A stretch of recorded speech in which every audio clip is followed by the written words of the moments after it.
Eu quero uma educação do campo, que onde o saber não seja limitado, que a gente possa ver o todo e possa compreender os lados. Gilvan Nunes, Construtores do Futuro Adaptado. Sejam bem-vindos ao Pode Educar, um espaço criado para fortalecer o docente da Escola do Campo. Eu sou Jussana Braga, estudante do curso de mestrado em Extensão Rural da Univasf, e estarei mediando este espaço. E você que nos assiste, é um imenso prazer tê-los conosco.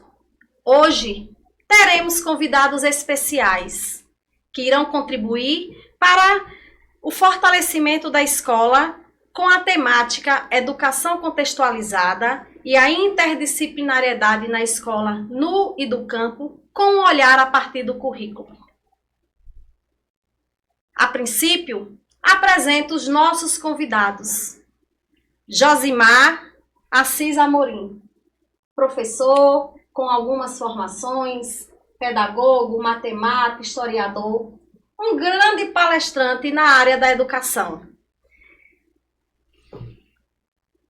Também é estudante do mestrando em Extensão Rural da Univasf e é conhecedor da realidade das escolas do campo do município de Casa Nova. Temos também a amiga professora convidada, Viviane Pereira, pedagoga, também com algumas formações, professora da Rede Municipal de Petrolina, mas também é uma grande conhecedora da realidade das escolas do campo, principalmente da rede estadual de ensino do município de Casa Nova. Também Viviane está mestranda pela UPE e veio hoje também contribuir para o fortalecimento da educação do campo. Ainda contamos com a visita ilustre da amiga colaboradora Silvana Coelho de Araújo. Mestra em educação, possui formação em letras, com algumas especializações também. É professora da Rede Municipal de Petrolina e Juazeiro. Atualmente é tutora da equipe da SEDUCE. E ao final deste espaço, teremos a participação do professor doutor Edmesso Reis, que não pôde estar presente devido à sua agenda de jornadas pedagógicas, porém, não deixou de contribuir para o fortalecimento e vem também trazer suas considerações sobre a educação contextualizada para a convivência com o semiárido. E nesse primeiro momento, vamos bater um papo sobre a educação contextualizada na escola do campo. Somos professores e sabemos bem que a educação do campo ela é diferenciada. Tem todas as suas especificidades, que não são fáceis, conhecemos bem essa realidade. Mas essa educação, ela não é impossível, né? Que se tenhamos uma educação que se possa realmente contextualizar. Aproveito o ensejo para esclarecer e reforçar, buscar entender, na visão de vocês, o que seria essa educação contextualizada. Josimar? Bom dia, boa tarde, boa noite, a qual hora você esteja assistindo, evidentemente, ao público. Agradecer a Jussana, mestranda do curso, né, do mestrado da Univasf, pelo convite. Agradecer também aqui às colegas que estão, Viviane e Silvana, que estamos aqui corroborando com esse podcast, trazendo um pouco da nossa fala, das nossas experiências diante desse processo. E educação contextualizada, Jussana e todos que estão nos assistindo, nos ouvindo, justamente a ideia, partindo do pressuposto de que você vai compreender o contexto em que a escola está inserida. Observamos muito, e isso até é uma crítica, inclusive, que a educação do campo e no campo é uma educação de fato descontextualizada. Infelizmente, a gente observa que ao longo do processo, isso é histórico, isso é cultural, a ideia da cultura livresca, né? A questão conteudista, a questão das editoras, por exemplo, né? Essa ideia da política das editoras que trabalha com o PNLD, por exemplo, que é o Programa Nacional do Livro Didático, que a gente observa a distância que tem da aprendizagem, do ensino, dos saberes desses livros com a realidade contextualizada. E ainda a gente tem essa cultura de que o professor ainda está muito habituado a trabalhar a educação do e no campo com essa realidade livresca, né, do livro didático. É uma possibilidade de ser trabalhado, sim. É um equipamento, é uma possibilidade de ser levado em consideração, sim, porém está descontextualizado um pouco da realidade da educação do campo. Então, a educação contextualizada é você permitir que esse currículo vivo, ativo, possa estar dialogando com as realidades sociais, econômicas, culturais, tradicionais, identitárias, territorializadas, em que a escola está inserido. A ideia é fazer com que essa educação ela dialogue com tudo aquilo que está permeado, com tudo aquilo que está vivo, atuante, que faz parte, inclusive, da vida do estudante, da vida dos sujeitos. Então, a escola está dentro de um processo vivo, atuante, que é permeado, inclusive, de várias possibilidades em que a escola precisa trazer isso, apoiar-se também nisso, para, inclusive, incluir esse estudante, esse sujeito, no contexto, inclusive, do semiárido, do campo, para fazer uma educação de qualidade, uma educação efetiva, uma educação significativa para o processo de formação dos indivíduos que estão no campo. Muito pertinente suas colocações, Josimar, acerca, né, dessa educação contextualizada, que leva em consideração realmente a realidade do aluno, né, que mora e vive, né, e trabalha no campo, diante desse vasto, conforme você falou, né, em relação à questão histórica, social, cultural. E, Silvana, fique à vontade também para trazer suas contribuições acerca do que seria essa educação contextualizada. Olá, prazer enorme estar aqui com vocês. Agradeço o convite da professora Jussana, né, estar aqui com os colegas de profissão, professor Josemar, professora Viviane. Uma alegria muito grande. Sempre é bom, né, discutirmos educação.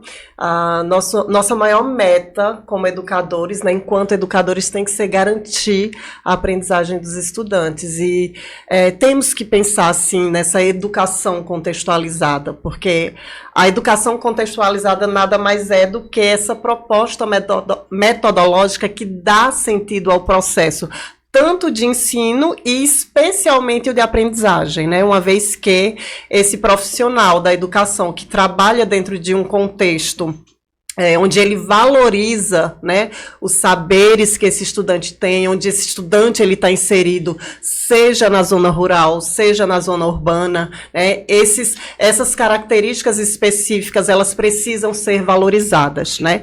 Esse professor, ele não pode enxergar o aluno como um ser vazio, que ele não é, né?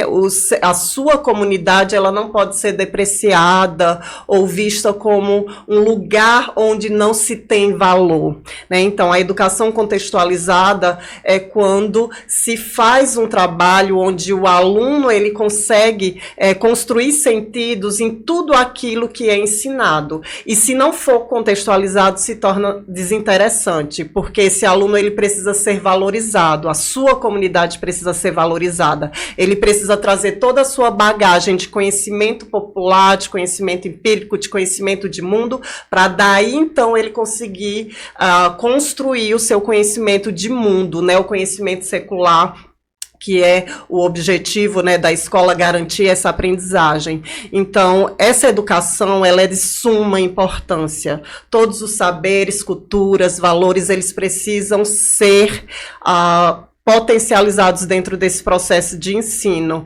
E o ganho não é só para o estudante, quando essa educação ela é de fato contextualizada. O ganho é para as famílias, né, são para as famílias, é para a comunidade como um todo. Então, se o ensino ele está dentro desse contexto, né, de valorizar esse indivíduo, esse sujeito, dentro das suas possibilidades, com certeza todos vão ganhar, né? Porque a nossa maior meta como educadores é, de fato, garantir a aprendizagem. Se não houver... se não for contextualizado, não tem sentido. Se não houver sentido, logicamente não vai haver aprendizagem. Então, é de suma importância que todos nós possamos discutir essas questões e que os profissionais da educação eles estejam preparados para poder atuar dentro dessa proposta. Exatamente, Silvana. E contextualizar essa educação e levar em consideração também o conhecimento de mundo do estudante, conforme você trouxe, é realmente dar sentido aos saberes, né? Então, Viviane, e você?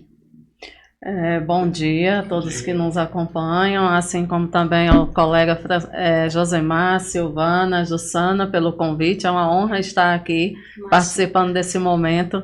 É muito gratificante ver também o seu desempenho até aqui como profissional, que nós, além de tudo, nós somos amigas e eu a conheço muito bem e eu sei o quanto você merece estar participando, concluindo o seu trabalho de mestranda, viu? Em relação à educação contextualizada e assim como as falas dos colegas, professores que também estão aqui, quero enfatizar também da educação contextualizada a importância desse professor também de conhecer a realidade aonde os nossos estudantes estão inseridos, para a gente entender quais são as potencialidades, quais são as fragilidades que essa comunidade onde essa escola do campo está inserida, para que a gente venha fazer um trabalho educacional sistemático voltado para essa realidade desse estudante, para que não fique tão distante. Então, a gente também precisa estar correlacionando isso para que a gente tenha uma educação realmente de qualidade significativa.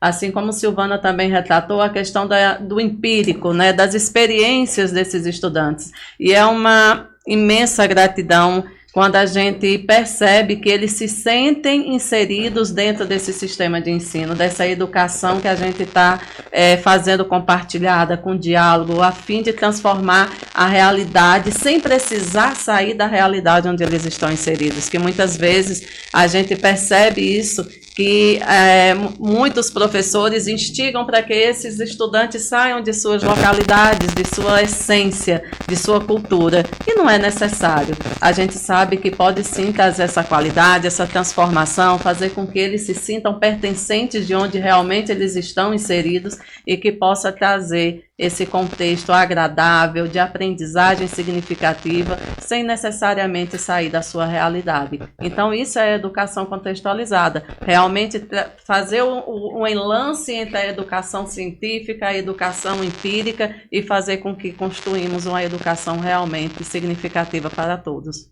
Muito importante as suas colocações, Viviane, até porque quando você trouxe o ponto de que o docente ele deve sim conhecer um pouco da realidade do estudante, né, o local onde ele vai trabalhar, isso é relevante, até porque nós temos experiências, né, no nosso município acerca disso, né? Porque muitos professores realmente eles não são do lugar e às vezes eles chegam para trabalhar e não pouco conhecem a realidade dos estudantes. Chega, cumpre sua carga horária e realmente depois eles, né, retornam para suas casas. Então é muito importante também essa parte que você trouxe aqui para que a gente pudesse, né, refletir em relação a essa educação contextualizada. Mas vamos entrar agora em um outro ponto também. Para se trabalhar de forma contextualizada, sabemos que existem grandes dificuldades que a escola e os professores passam. No ponto de vista de vocês, quais são esses entraves, essas dificuldades que a escola e os professores têm ou encontram para agregar o currículo contextualizado nas suas aulas? Josimar? Então, professora Jussana e os demais, só complementando um pouco ainda do que a gente falava, para vocês terem uma ideia o quanto o ensino e aprendizagem significado é importante na vida dos sujeitos que fazem parte, né? Por coincidência, hoje eu estou aqui dialogando com uma mestranda, que é professora por excelência e por formação, e por coincidência ela também foi minha professora na área rural, na área do campo. Ela foi minha professora de português na sexta série da Escola Municipal Luiz Viana, uma escola rural que fica a mais de 100 quilômetros da sede do município de Casa Nova. Com certeza trouxe a possibilidade de envolver o currículo, o conhecimento, mas não perdeu a essência de me promover a uma possibilidade reflexiva, crítica e emancipatória para sair da realidade dali e voar. Ir para o mundo acadêmico e adentrar ao mundo acadêmico. E hoje somos colegas de profissão, somos professores por formação. Ela está terminando o mestrado, eu estou começando o mestrado. Então, foi minha professora no Luiz Viana. Sou aluno de escola pública, de escola do campo, com todo orgulho, com toda satisfação, porque o melhor de tudo isso é quando eu falo do lugar de ocupância. Porque o entrave, professora Jussana, que acontece justamente também perpassa por isso. Por quê? Os professores, na sua maioria, que vão para as escolas e no campo, são professores que têm uma cultura citadina, que são de cidades, que são de centros urbanos. Claro, hoje todo mundo você tem permitido, mas na maioria, isso é uma crítica também que a gente faz, na sua maioria a gente observa a dificuldade que o professor tem de compreender, né, de vivenciar essa realidade. Inclusive se colocam em espaços de exclusão, de não aceitar, de não respeitar, de não ouvir, de não entender e fazer um pré-julgamento de valor, inclusive, para realidades que estão ali presentes naquela comunidade. São comunidades tradicionais, são comunidades quilombolas, são comunidades ribeirinhas, são comunidades atingidas por barragem, são comunidades de escolas do campo, que têm suas características. Então, uma das dificuldades também perpassa pela não possibilidade, pela não equidade que dá ao ensino e aprendizagem, levando em consideração aos sujeitos que estão ali. Uma coisa é você possibilitar, outra coisa é você equalizar e trazer a possibilidade equitativa de que todos façam parte do processo, levando em consideração suas especificidades, suas particularidades. Então, uma perpassa por essa questão também. A outra, a dificuldade que a gente tem com materiais didáticos. Infelizmente, a gente percebe que ainda somos carentes de materiais didáticos para trabalhar com a educação no e do campo, que leve em consideração todos os saberes e fazeres, todas as potencialidades que estão ali presentes na territorialização do contexto. E aí é onde entra, professora Jussana e as demais, a presença da universidade. Nós que somos pesquisadores, a Univasf, a UNEB, a UPE, tantas outras universidades que nós temos aqui na nossa região, que nos abre essa possibilidade de refletir, de pesquisar, inclusive de montar um repertório de material para que a gente possa quebrar com esse ciclo de que a educação do campo precisa ser trabalhada da mesma forma como a educação nos centros urbanos. Nós temos que garantir as habilidades, as competências previstas no currículo, na BNCC, perfeito. Mas nós precisamos fazer uma interdisciplinaridade com esse contexto. Eu preciso fazer com que esse currículo seja vivo. Nós, por excelência, você, professor, professora, por excelência, somos atores e atrizes curriculantes. E os nossos sujeitos que a gente atende são eles que devem ser o pano de fundo, a coxa de retalho para fazer o nosso ensino e aprendizagem. É isso aí, Josimar, bem lembrado, né? Realmente, essa questão que você traz, eu, por exemplo, sou o exemplo vivo disso, né? Saí do centro urbano para ir justamente para a sua comunidade, aonde eu fui realmente sua professora. Foi uma etapa muito difícil, porque até a questão de adaptação do professor, e eu não conhecia realmente a realidade da escola a qual eu estava inserida. E foi ao longo do passado tempo, né, que eu fui realmente me adaptando e vendo a realidade. E muitas vezes esses saberes não teriam como se cruzarem, porque a gente sabe que a questão do livro didático também, né, muitas vezes ela não permitia com que a gente fizesse isso. E Silvana, você, né, com sua vasta experiência na questão, né, atualmente do que você ocupa, do seu cargo, assim, você escuta muitas dificuldades, muitos entraves, né, dos docentes. Então, em relação a esses entraves, essas dificuldades que a escola, né, os professores, eles encontram em agregar o currículo nas suas aulas, o que você pode contribuir? Então, Jussana, de fato existem muitos desafios, né? Um processo desafiador, né? Mas antes me permita dizer que se eu estava feliz, agora eu estou mais feliz ainda, viu, gente? Porque assim, eu acredito que vocês vão concordar comigo. A alegria de um professor é ver o seu aluno trilhando um caminho de sucesso, né? Então, saber que Josemar hoje, esse estudioso, né, da educação, que está aqui deixando as suas colocações com tanta relevância, foi o seu aluno, né? Se eu estou feliz, eu acredito que você está muito mais, né? Então, que alegria presenciar isso. Mas falando das dificuldades, né, de se aplicar uma educação contextualizada na escola, existem alguns entraves. Eu poderia citar alguns aqui nesse momento. Por exemplo, o próprio currículo, né? O currículo, ele acaba, apesar dos avanços que nós tivemos ao longo dos anos, né? Eu procuro ter sempre um olhar positivo para tudo na minha vida. Então, eu acredito que nós evoluímos, sim, né? Hoje nós temos uma base que não é perfeita, óbvio, né? Mas ela já traz aí uma proposta para que as redes, eles construam seus currículos de uma forma que o indivíduo, ele se desenvolveu de forma integral, então acho que isso é muito bom, né? Mas o currículo, ele ainda tem os seus entraves, né? E é necessário que as redes de ensino, né, utilizando a base como base, o próprio nome já diz, né? A base nacional como curricular, para a construção desses currículos que sejam vistos essas especificidades, especialmente da escola do campo, né? E esse seria um dos grandes desafios, e também a formação do professor. Eu sempre coloco que a formação do professor ela é essencial para que esse ensino ele seja de qualidade, né?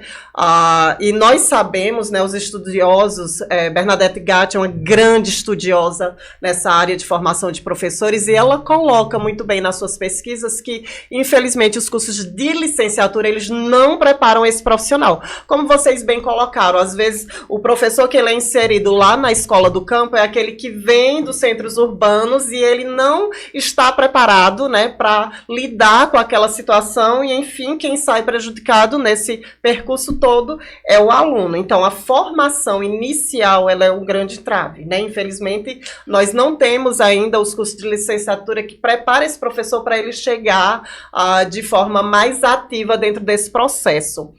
E também a formação continuada, né? Então, formação inicial, formação continuada. Uma rede forte de ensino é aquela que tem uma política própria de formação continuada. O professor, quando ele tem esse hábito da pesquisa, do estudo, ele está preparado, né? Ele vai encontrar inúmeros desafios, mas ele vai conseguir solucionar esses problemas, né? Então, um outro grande entrave que eu poderia colocar aqui é o material didático, né? Especialmente o livro didático. Nós já avançamos muito, né?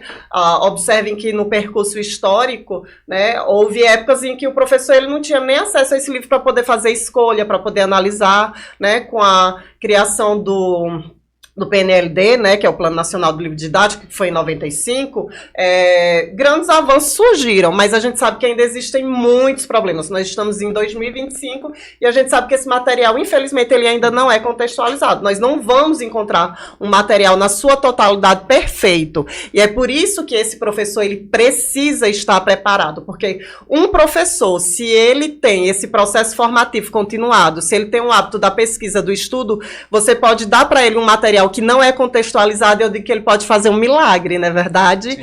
O contrário, se eu tenho um bom material, se eu contextualizo, Viviane aqui que trabalha na elaboração de materiais didáticos, né, eu tenho certeza que ela, com esse olhar tão tão ativo que ela tem para a educação, né, tão pertinente, tão significativo, com certeza os materiais são riquíssimos. Mas se eu entrego esse material na mão de um professor que não teve uma base na sua formação inicial e que também não lhe é garantido o direito, porque é um direito, é lei, né, está lá previsto na LDB, que ele tem direito ao estudo, à formação continuada. Então, o material pode ser bom, mas ele não vai conseguir fazer a diferença. Então, eu sempre penso que os 3 grandes entraves para que a educação contextualizada ela não aconteça na escola se pauta no currículo, que ainda é universal, né? No despreparo do professor, infelizmente, não é culpa do professor, não estou culpando os professores, viu, gente? Isso é uma questão de sistema mesmo. Sim. E também a questão do material didático, que por muitas vezes ainda não é contextualizado. Exatamente, excelentes colocações, Silvana. E Viviane, você com uma grande experiência, né? Já trabalhamos na escola da rede estadual, onde recebemos vários estudantes, né, do campo. Então, você como professora, quais eram essas dificuldades que o professor ele encontra para adequar o currículo a uma educação que realmente se contextualize? Frisando esse ponto específico, Jussana, uma das grandes dificuldades é justamente retextualizar, fazer com que a gente relacione a realidade daquele aluno que está vindo do campo, né? Isso para essas escolas que se encontram na sede, aquele aluno que não tem a escola do campo e vem para a sede, e fazer essa retextualização. É um prejuízo muito grande quando não se consegue fazer esse entrelace entre a realidade dele e que ele está vindo do campo e o professor que muitas vezes não tem essa experiência e não tem o conhecimento da realidade do campo, né? E a falta, assim como Silvana retratou, a questão dos materiais didáticos também, né? Que a gente não vê muitas vezes, na grande maioria das vezes, o PNLD trazendo essa realidade de acordo com aonde esse aluno está inserido. Nós aqui da rede de Petrolina, eu e Silvana, que fazemos parte da educação de Petrolina, da Secretaria de Educação, a gente tem a produção de materiais didáticos próprios da rede. É certo que o foco principal da rede é referente às avaliações externas, porém a gente não deixa de forma alguma de lado a realidade desse estudante dentro dessa produção. Eu posso falar com muita clareza que anualmente a gente tem um tema, a escolha de um tema, de uma temática para ser trabalhada dentro da rede, é uma escolha democrática, né, Silvana? A gente escolhe democraticamente essa temática e a gente, o grupo, eu assim como os demais que fazem parte da produção de materiais didáticos, a gente traz essa abordagem da temática para essa produção. Então, a gente vai correlacionando as habilidades da BNCC, as competências que são necessárias para esse estudante, mas sem deixar de forma alguma de lado a realidade desse estudante. E assim, a gente também traz a metodologia, a forma didática, pensando desde aquele professor que está iniciando a sua formação, assim como Silvana e Josemar também retratou, a ausência desse conhecimento, que muitas vezes o conhecimento científico, a instituição não traz esse conhecimento de forma abrangente para esse estudante. Então, a gente pensa de forma desde aquele professor que está iniciando a sua profissão docente até aquele que tem uma vasta experiência, a gente traz metodologias didáticas que ele possa estar atuando de forma mais, vamos dizer assim, mais simples, para que ele se sinta confortável em lidar com essas situações divergentes que ele encontra no ambiente escolar. Então, assim, o conhecimento científico vindo para a realidade desse aluno, indo para dentro das escolas também, né? Trazer esses projetos para dentro da escola, isso também é muito significativo. A gente de Casa Nova, né? Nós somos conterrâneos, eu, Josemar e Jussana, a gente tem uma vasta territorialidade referente à Caatinga e é necessário realmente, assim como Petrolina também, mas de Casa Nova a gente tem mais vamos dizer assim, a gente tem mais uma experiência dentro do contexto de Casa Nova e a gente sabe o quão é importante trazer essa realidade para nossos estudantes. Eu e Jussana já trabalhamos juntas na rede estadual da Bahia E assim, a gente trazia muito a questão do curso de agroecologia, um curso profissionalizante, e para a prática, né, fazer com que eles se sintam pertencentes dessa realidade deles, que essa realidade deles está sendo pertencente do ambiente institucional. E a gente ia para campo, nós íamos para o campo, íamos realmente fazer com que ele se sinta pertencente da educação escolar. Então, isso é uma também das contribuições e também um dos prejuízos que a gente não vê dentro desse contexto escolar. E isso é muito importante também. Exatamente, é muito pertinente, né, as colocações de vocês. E só reforçando que a RESAB, o Caudarte, Arroio e o próprio Edmerson, né, Reis, ele traz essa ideia de que contextualizar é dar sentido aos saberes, né? Baseia-se na realidade social dos estudantes e possibilita contextualizar esse processo de ensino-aprendizagem com a diversidade cultural de cada lugar. Então, agora, convido vocês também para participar desse segundo momento, tá? Depois das considerações expostas, valorativas de vocês, né, as grandes contribuições acerca do que é uma educação contextualizada, né, na escola no e do campo e sobre os seus entraves, nesse segundo momento vamos trazer o conceito de educação interdisciplinar, né, atrelada à educação também voltada para as questões ambientais, né, principalmente no que preconiza a Base Nacional Curricular Comum. Então, sabemos que o currículo é um documento, né, de grande valor para a educação, que se iniciou lá nos seus primeiros passos, quando a família real vem para o Brasil. E ao longo dos tempos vem acontecendo mudanças recentemente com essa nova base, né, curricular. Depois vem toda essa aprovação, depois de tantas críticas, e atualmente estamos com essa nova, né, base curricular comum, que tem até o ano que vem, né, para entrar totalmente em vigor, certo?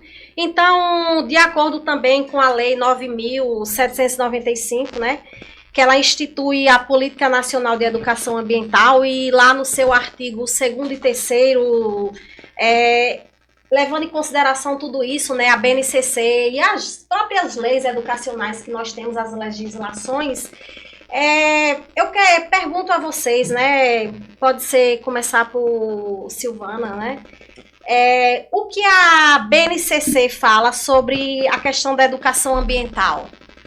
Então, a educação ambiental, ela é vista, né, pela base, né, como uma prática transversal e interdisciplinar, ou seja, ela perpassa, né, por todas as áreas do conhecimento, por todos os componentes curriculares, diferente do que muitos pensam, que acham que é uma temática específica das ciências da natureza. Então, a gente tem que quebrar, né, esse conceito, esse paradigma de que se trabalha a educação ambiental somente nas ciências da natureza.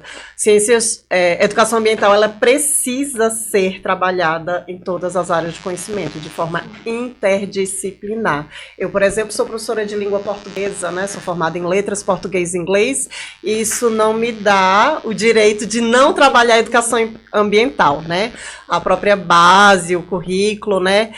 E a própria lei, né? Que é a Lei 9.795, né, que é o Plano Nacional de Educação Ambiental, prevê que essa temática ela é essencial e permanente dentro desse processo educativo. Então, é importante que o professor ele busque esse conhecimento, né, que ele realmente coloque essas questões em práticas, né, e que ele passe a ter um olhar crítico a respeito dessa temática, que é de suma importância. Que a educação ambiental ela não trata-se somente de uma questão de cuidar do meio ambiente, mas ela vai muito além, né? Ela trata também das relações das pessoas, dos seres humanos, o eu, né, o outro e o mundo, ou seja, essas relações elas precisam ser construídas de forma que todos se sintam pertencentes a esse planeta, que todos se sintam acolhidos, que tenham qualidade de vida, né? E que consigam manter essas relações para uma maior compreensão desse mundo que nós vivemos. Exatamente. E Viviane, quer trazer alguma contribuição acerca também disso? Sim. Assim como Silvana abordou, né, a transversalidade, né, da educação ambiental, e eu vou frisar um pouco, né, da minha pesquisa, referente à pesquisa do mestrado, que nós estamos tratando da temática da desertificação, né, algo que está intrínseco aqui a nós, catingueiros de raiz, e a gente está justamente nesse enlace referente à desertificação, que é algo que a gente não vê, né, nos livros didáticos, que a gente não trata, né, algo tão intrínseco a nós que estamos aqui, porém não é tratado, né, no cotidiano dos nossos estudantes e dentro desse contexto no qual a gente vive.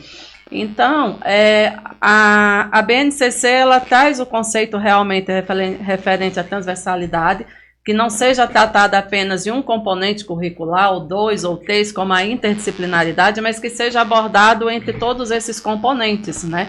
Que a educação ambiental não é algo específico apenas de um conhecimento, mas que ela deve ser transpassada, ela deve ser trabalhada de forma didática entre todos esses componentes curriculares para que a gente realmente sensibilize. E através dessa sensibilização a gente chegue à conscientização, porque a gente não vai conscientizar alguém, a gente vai sensibilizar para que ele venha realmente se conscientizar do que é necessário fazer para que esse ambiente seja agradável, para que ele seja realmente preservado, para que ele seja sustentável em prol de todos que vivem, né, e precisamos dele. Nós somos dependentes desse meio ambiente, então a gente precisa realmente tratá-lo bem para que a gente tenha esse retorno agradável a todos nós e que a gente precisa muito se sensibilizar para tratar dessa temática. A gente precisa muito trazer isso para o nosso contexto real, para a nossa realidade escolar,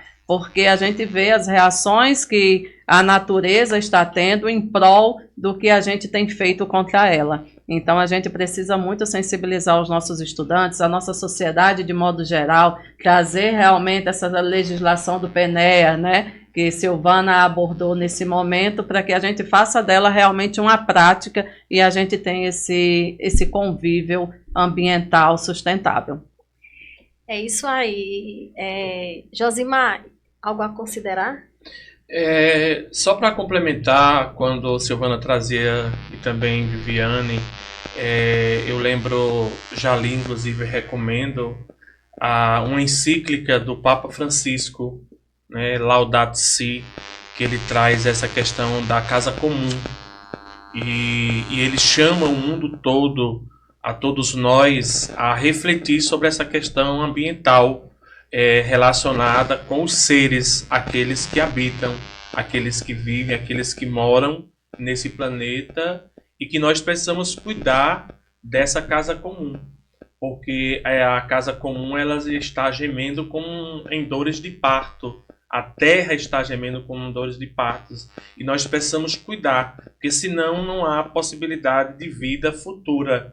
E qual é a nossa função social da escola se não trabalhar com a educação ambiental sustentável, como a colega colocou? Inclusive, a campanha da Fraternidade 2025 vai trabalhar sobre a questão da ecologia humana, da ecologia. É mais uma possibilidade que a gente tem de agregar as discussões, independente da sua religiosidade, mas o tema ele é eclético, né? Ele é um espaço diverso, plural, onde as escolas também devem adentrar-se a essa discussão para que a gente possa fazer o processo de sensibilização dessa comunidade para aquilo que a BNCC nos abre como possibilidade para trabalhar, que é a questão da educação ambiental. A nossa função não é convencer, como já foi dito pelas colegas, mas é esclarecer. E aí nós temos essa possibilidade aberta pela BNCC, referenciada nos currículos dos estados e dos municípios e, posteriormente, nos projetos políticos pedagógicos. Bem interessante as pontuações de vocês, né? Essas observações apontadas aqui em relação à educação ambiental, né? Diante do que preconiza a BNCC. Mas ainda, né, questionando Quais habilidades podem ser trabalhadas e contextualizadas em sala de aula sobre a educação ambiental? Mesmo Josemar já trazendo um indicativo, né, da campanha da fraternidade, né, bem interessante, por sinal não estava nem sabendo que seria essa, tá? Mas também seria um ponto relevante, né, para essa questão. Então, Viviane, quais habilidades podem ser trabalhadas e contextualizadas em sala de aula de acordo com essa educação ambiental, na sua visão? Jussana, uma das habilidades, né, no documento da BNCC é justamente reconhecer e comparar a qualidade ambiental e as formas de poluição, né? A gente fazer esse paralelo, né? Comparar o que tem, o antes, o durante, e vamos ver o que a gente pode fazer para mudar essa realidade. Entender o que foi no passado, o que a gente está vivendo hoje, para que a gente possa melhorar esse futuro. E é isso que a gente precisa fazer urgentemente, assim como o professor Josemar acabou de abordar, referente à campanha, né, da Igreja Católica, a campanha da fraternidade, e a gente, independente da religiosidade, assim como o colega frisou, a importância de fazer essa comparação para que a gente possa trazer uma realidade amigável, vamos se dizer assim, para que todos possam viver de forma igualitária, para que todos possam ter acesso. Mas é um trabalho urgente. A gente não pode esperar não tem mais o que esperar. É algo que precisa ser feito agora. Então a gente precisa realmente fazer esse trabalho hoje. E também outra é construir propostas para o consumo consciente, né? Sensibilizar esses estudantes, a comunidade onde estamos inseridos, a escola em si, para que a gente possa mudar e transformar realmente esse contexto que é urgente, que nós estamos sofrendo consequências devido às nossas ações. E é algo que a gente já poderia estar fazendo isso anteriormente, mas que infelizmente a gente deixou chegar ao caos para poder se pensar em algo que deve ser feito.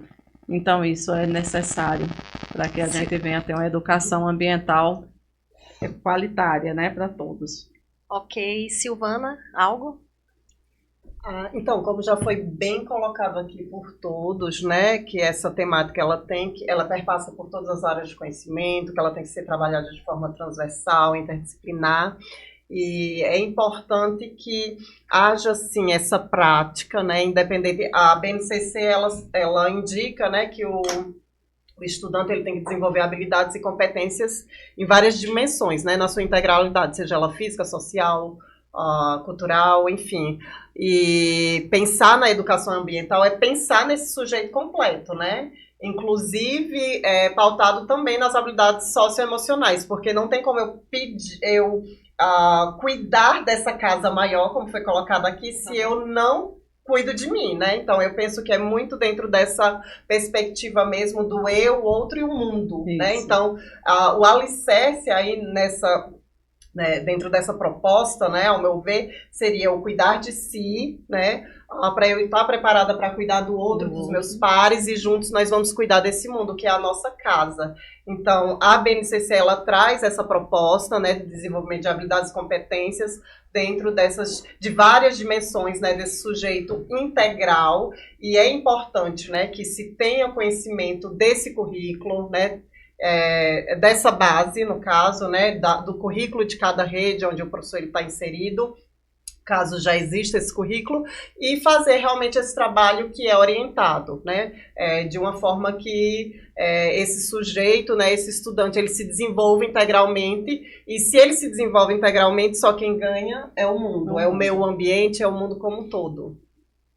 Exatamente. Só levando ainda em consideração, né, que a BNCC ela vem sugerir, né, essa questão de contextualizar os conteúdos e que ele deve se adequar à realidade dos estudantes, certo? Mas atualmente o que a gente percebe é bastante contradições nesse próprio sistema educacional, né, da escola, na prática curricular, por exemplo, tá? Que muitas vezes eles vêm prontos, né, a exemplo desses conteúdos que já foi citado aqui, por sinal, né, dos conteúdos dos materiais didáticos, e Para fechar esse segundo momento, vou deixar mais uma questão e Josemar, fique à vontade para responder. Na sua visão, nós professores temos ou podemos contextualizar dentro da realidade dos nossos estudantes todos os conteúdos que devem ser aplicados e que a base cobra? Então, Jussana, não só podemos, como devemos. Devemos contextualizar essa realidade dos ensinos, né, do conteúdo, de tudo aquilo que é abordado no processo de ensino-aprendizagem, na escola, pelo currículo, pelo projeto político-pedagógico, até mesmo, inclusive, com a questão das habilidades propostas e previstas para cada ano série, para cada área do conhecimento, ela precisa dialogar. Como a gente já viu anteriormente, que a educação ambiental ela é transversal, ela é multidisciplinar, transdisciplinar, ela precisa e deve ser trabalhada nesse contexto da realidade dos alunos. Evidentemente, não podemos perder de vista aquilo que é previsto, que é proposto pelo currículo, pela base, pelas orientações teóricas metodológicas que existem pelo sistema, com a realidade do aluno, esse contexto que está inserido o aluno. Isso faz parte de perspectivas de aprendizagem significativas. A educação contextualizada, nós temos um potencial, como já foi falado, né?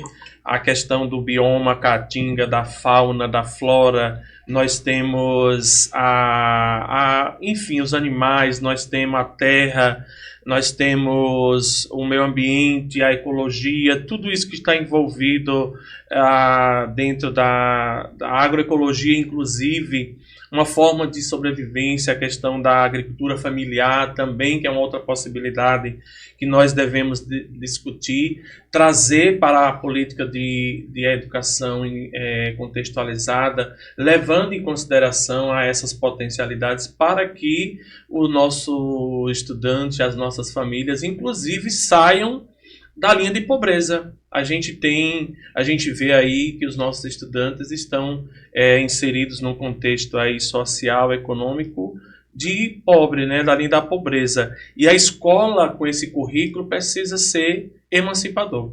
Se o currículo não tiver essa função de emancipar o sujeito, ele está fora do processo, está fadado ao processo, né, está fadado ao fracasso, e nós não podemos permanecer com essa postura tradicional, onde você só preza ou só você intensificava um currículo ensino-aprendizagem tecnicista para a formação técnica do estudante, da pessoa. Lembro do filme Charles Chaplin, né, Tempos Modernos. A gente tem que acabar com essa ideia da repetição mecânica, sem sentido, sem nenhuma interlocução com a realidade, com o contexto e, sobretudo, ambiental, histórico e cultural do aluno. Então, nós devemos, professores, é um dever nosso, é uma função social nossa, é um direito que assista ao estudante no campo ter uma educação contextualizada. Então, você que está se formando, você que está preparando-se para entrar no espaço de profissional do magistério, você que já está no magistério, você é convocado, você é chamado a fazer um trabalho de repensar, replanejar, reorganizar sua forma de trabalhar no contexto do campo, sobretudo levando em consideração a contextualização, o ensino contextualizado, e isso Paulo Freire já nos trazia, já nos ensinava bastante sobre esse foco, sobre esse local que está inserido a realidade da escola. Então devemos pegar o contexto, as habilidades que estão previstas no currículo e, se não estiver propostas previstas e claras, você nunca se esqueça, professor e professora, é ator e atriz curriculante. Aquilo que está proposto pelo currículo não significa estático, não significa um espaço único. Ele ali é apenas um meio que deve levar a um processo muito mais amplo de aprendizagem dos nossos estudantes do e no campo.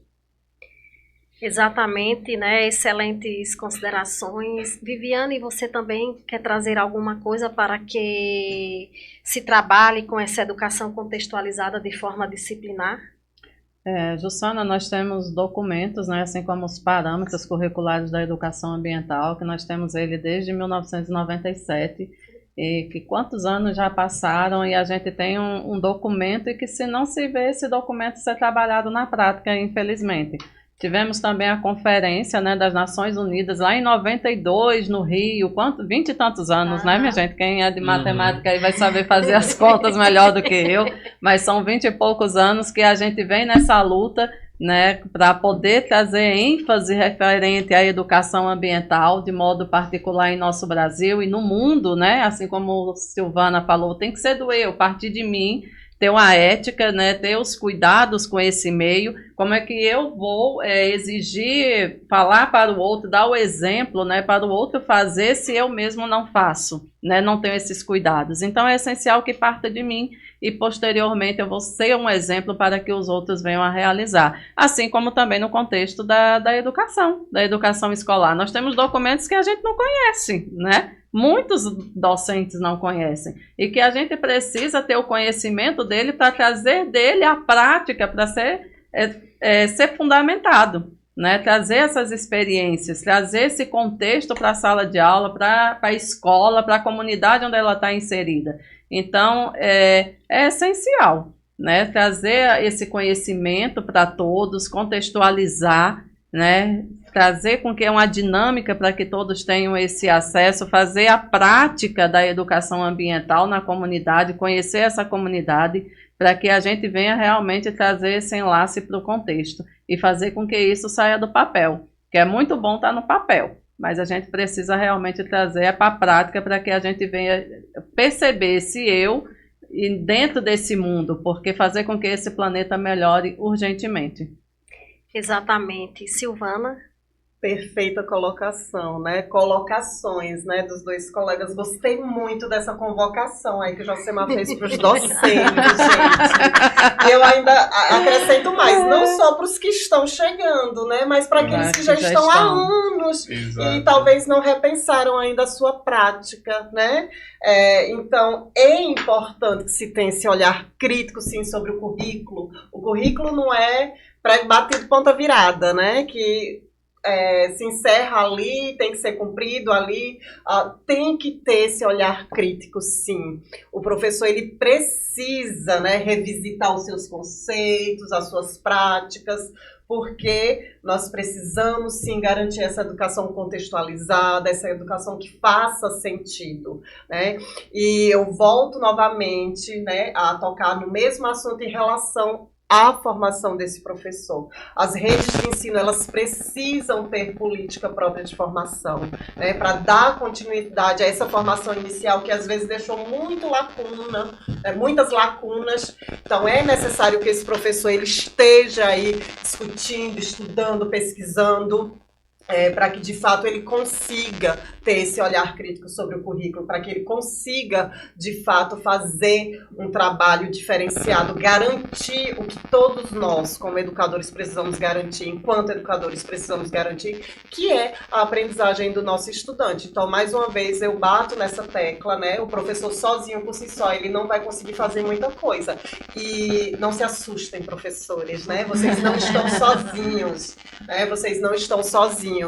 E as redes de ensino, né, elas precisam assumir o seu papel, essa responsabilidade. Eu tenho muito orgulho das redes que eu pertenço, especialmente Petrolina, porque é uma rede forte, né, uma rede que tem, sim, essa política de formação continuada, né, de avaliação, de construção de material didático, que dá todo esse aporte para os profissionais da educação, né? Então, é importante que se tenha esse suporte, sim, para que os professores, para que nós, né, que somos professores, não nos sintamos sozinhos nesse percurso que não é fácil. Não é fácil, gente, mas é muito gratificante. Eu amo ser professora. Aqui nessa nossa conversa, né, nós temos a prova viva do quanto é especial ser professor, né, de ver um aluno seguindo o percurso do sucesso, gente. Então, eu acho que esse é o ápice da nossa profissão, né? Saber que aquele nosso aluno, ele de fato, né, se emancipou, ele realmente conseguiu ser aquilo que ele quis ser, né?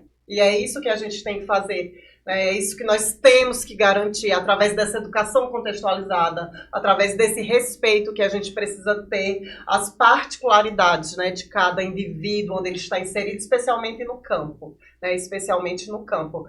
E é isso. Excelentes colocações, né, de todos vocês. Diante de praticamente, né, digamos, metaforicamente, uma injeção de ânimo, né, para nós professores, principalmente que trabalhamos, né, muitas vezes com os alunos da escola do campo. Mas a conversa está boa, mas precisamos finalizar.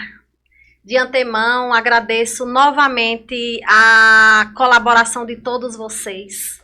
Realmente superou as minhas expectativas. Gratidão de verdade. Não é fácil, mas se trabalhar com educação contextualizada, mas que realmente não é impossível. E agradeço ainda a participação, né, do professor Edmesso, que não pôde estar presente, né, conforme falei no início, mas eu finalizo para reforçar a nossa temática sobre a educação contextualizada, a qual ele fez questão de participar e gravou um vídeo para reforçar o conceito para vocês, docentes da Escola do Campo, sobre a temática educação contextualizada para a convivência com o semiárido. Então, fiquem à vontade e até a próxima. Obrigada. A questão da educação contextualizada para a convivência com o semiárido, é importante a gente destacar 3 elementos, pelo menos, que são significativos, né? O seu surgimento, como é que surge essa ideia, os seus fundamentos e os seus desdobramentos no âmbito do semiárido brasileiro e na inspiração de outras práticas que vão além da inspiração da educação básica, né? Mas que também hoje já ultrapassa a educação, a graduação, a educação superior, né? Na verdade, a pós-graduação. Então, esse movimento da educação contextualizada para a convivência com o semiárido, que ela surge mais ou menos, vamos dizer assim, não tem uma data definitiva, mas a gente tem um marco que é as primeiras experiências que antecedem aqui na região, em Juazeiro, no Pernambuco, né? A gente tem na Bahia, vamos dizer assim, em Alagoas, em vários outros estados que já existiam inúmeras experiências de educação, né? No campo da educação popular, na tentativa de uma reinvenção dos currículos, mas que a gente tem um marco que é 2000, é quando a gente organiza o NEB, o IRPA, as experiências de educação, Unicef como um apoiador, organiza o primeiro encontro regional aqui em Juazeiro, no Centro de Cultura João Gilberto, para discutir educação no contexto semiárido brasileiro. E para isso se reúnem experiências de todos os estados, do Nordeste e também do Sudeste, pegando ali o norte de Minas, e o Espírito Santo, o norte do Espírito Santo. Então, naquele momento, a gente consegue congregar educadores, educadoras e organizações governamentais, não governamentais, do poder público, para se pensar a partir de como cada uma vem construindo as suas experiências, né? E o que é que fundamenta essas experiências voltadas sempre para um viés de repensar o lugar da escola, do currículo, da formação dos professores, dos materiais de apoio didáticos, pedagógicos que chegam nas escolas, e que da própria gestão da educação, que precisa ser uma gestão pautada pelos princípios da democracia, né? Com a eleição dos diretores, uma gestão mais compartilhada. Então, essas experiências vão demonstrar, naquele momento, um pouco dessa questão, né?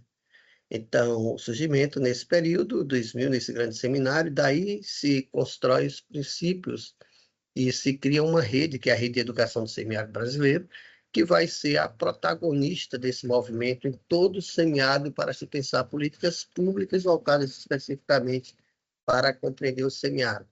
Um outro elemento muito presente aí seria que fundamentos estão norteando essas experiências, né? Então, os fundamentos, um desses fundamentos é o vamos dizer assim, a descolonização curricular, né? Porque nós temos ainda, por exemplo, semiárido, um currículo muito colonizado, né? Então, são as referências de um olhar sobre essa região ainda muito estereotipado, né? As imagens, né? Então, essa desconstrução das imagens que tem sobre o semiárido brasileiro, de todos esses processos, daquilo como a gente aparece nos livros didáticos, nas narrativas, né, sobre essa região. Então, tudo isso vai se constituindo um campo problemático para se pensar a educação contextualizada, né? Então, é preciso pensar o currículo, é preciso pensar uma educação que se faz a partir também dos sujeitos locais, né? De como os sujeitos locais olham para a sua vida, para a sua história, constitui a sua própria narrativa, e não se perceber e se compreender como a narrativa do outro, uma narrativa sempre que o desfigura, né? Que vai o caracterizar como ser bruto, né? Esse sujeito sertanejo miserável, né? O sertanejo que é empobrecido, né? Então as famílias dos retirantes. Então é preciso desconstruir esses imaginários. Então é preciso também um outro fundamento muito presente nas experiências é o fundamento da luta pela convivência com o semiárido, né? Em torno da convivência com o semiárido, que se faz numa perspectiva de combater a ideia do combate à seca, né? Que era até o que então se pensava. É preciso combater a seca. E esse movimento todo vai construir uma outra experiência, que é olhar para o próprio semiárido, olhar para a própria natureza, olhar para a sua natureza semiárida e ver como é que ela se reconstrói, né, a partir de estar nesse contexto diferenciado, de clima semiárido, claro, caminhando hoje já para uma perspectiva de aridez também, né, mas de um clima semiárido, das suas irregularidades nos períodos chuvosos, então, de como a natureza reage no tempo da seca e no tempo do verde. Então, é preciso olhar para isso, para aprender a conviver também nesse espaço enquanto humanos, né? Então, afirmar a convivência é ter nesse movimento da própria natureza a afirmação da vida. Então, a escola precisa aprender com isso, os sujeitos que aqui vivem precisam aprender com isso, e isso precisa chegar na escola também, né? Fazer valer uma educação de sentido e significado, né? Que potencialize, a partir do conhecimento do lugar em que se vive, o pertencimento a esse lugar, né? E para isso, se a gente não traz uma outra forma de pensar e de divulgar e de construir narrativas sobre o semiárido a partir da gente, a gente vai ser sempre visto e compreendido como esse outro das narrativas mais universais que se fala sobre nós, né? Desse sujeito que não existe, desse sujeito, ou que existe também, não é negar que existe a pobreza, a miséria, existe, como em todos os lugares, mas não é esse o foco, não é essa a determinação de ser semiárido, né? O diálogo entre os saberes locais e globais é outro elemento importante, né? Nós não podemos também entender uma educação contextualizada como algo que nega o mundo lá, o mundo que nos rodeia, né? Com o qual a gente mantém as conexões que está presente a cada dia na nossa realidade, nos atravessa enquanto comunidades, enquanto cidades, enquanto cultura, enquanto tudo. Então é preciso, enquanto escola, inclusive, que é permeado o tempo todo a partir dos livros, de todos os materiais, da formação docente, tudo que chega ali é permeado também daquilo que se produz no mundo maior, né? Então, agora, como é que a gente dialoga com esses conhecimentos de um mundo maior, né, do universal, do global? a partir daquilo que é a nossa referência, que é a nossa cultura, que é a nossa realidade local, que são as formas de organização dos nossos povos, né? A forma de produção dos nossos povos. Isso é um elemento fundamental para compor essa realidade que chega à escola e como a escola dialoga com esses mundos. Então, pensar, por exemplo, sobre a água e sobre o ciclo da água, em determinadas situações, é preciso entender esse processo do ciclo da água e os elementos que estão aí presentes, por exemplo, para entender por que em algumas regiões são mais chuvosas e por que na nossa a chuva acontece de uma forma irregular. Então, isso é uma forma de promover o diálogo entre a cultura local, entre o clima semiárido local e outras regiões de clima mais úmido, né? Então, o ponto de partida da abordagem pedagógica na educação contextualizada para a convivência com o semiárido vai ser sempre a realidade. Então, a realidade local, a realidade do semiárido brasileiro, né?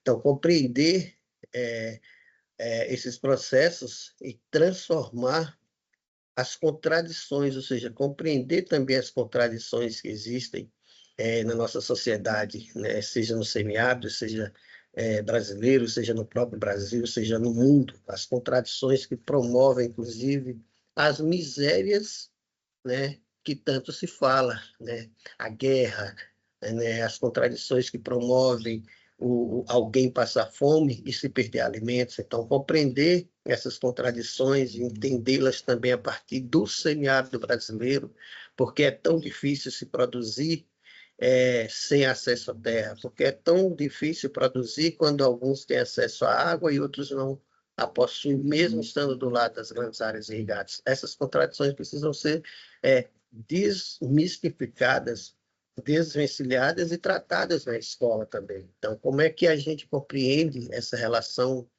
global, local, sempre a partir do local, né?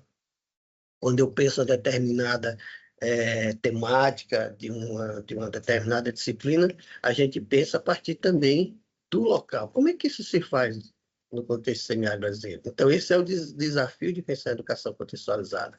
Compreender essas contradições, pensar possibilidades, inclusive no campo da própria produção da convivência, né? Que tecnologias são mais apropriadas para uma vida digna nesse território, né? Então, isso é muito importante. Então, promover uma nova discursividade, trazer, apresentar para os estudantes, para a sociedade, as novas tecnologias de convivência com o semiárido, de armazenamento da água, para que se tenha disponível no período em que a estiagem está mais presente. Então, pensar outros modos, então, ter, por exemplo, a partir das evidências que a gente já tem da convivência com o semiárido em todo esse território, existem inúmeras experiências, tanto no campo da produção, tanto no campo da educação, tanto no campo da gestão das águas, do saneamento rural, né? Então, ecológico. Então, existem inúmeras experiências de combate à desertificação e mitigação dos efeitos, né, da seca e da desertificação. Então, existem várias iniciativas. Então, eu só me espelho e compreendo esse processo se eu conheço. Porque se eu não conheço, eu vou continuar vendo o semiárido como esse lugar da impossibilidade. Então, é preciso partir dessas evidências da convivência como o paradigma, vamos dizer assim, paradigma que vai na contrariedade, né, daquilo que se chama o combate à seca. Nós não estamos aqui para combater o clima, nós estamos para aprender a conviver com ele, né? Então, é preciso pensar no campo da produção, por exemplo, que a nossa produção seja baseada, fundamentada nos princípios da agroecologia, né? Que a educação seja contextualizada à nossa realidade, né? E que o bem viver e os fundamentos do bem viver possam ser o caminho a ser buscado, a ser seguido por a nossa comunidade, para que possamos ter um semiárido mais digno, mais coerente, mais construído em outros princípios, principalmente o da justiça social, né? Então, é importante que esse movimento se vincule e fortaleça as lutas em torno de uma vida digna, de uma vida social. Esse é o desafio que a gente tem enquanto semiárido brasileiro, enquanto educação contextualizada para a convivência do semiárido, enquanto todos e todas que compõem esse território.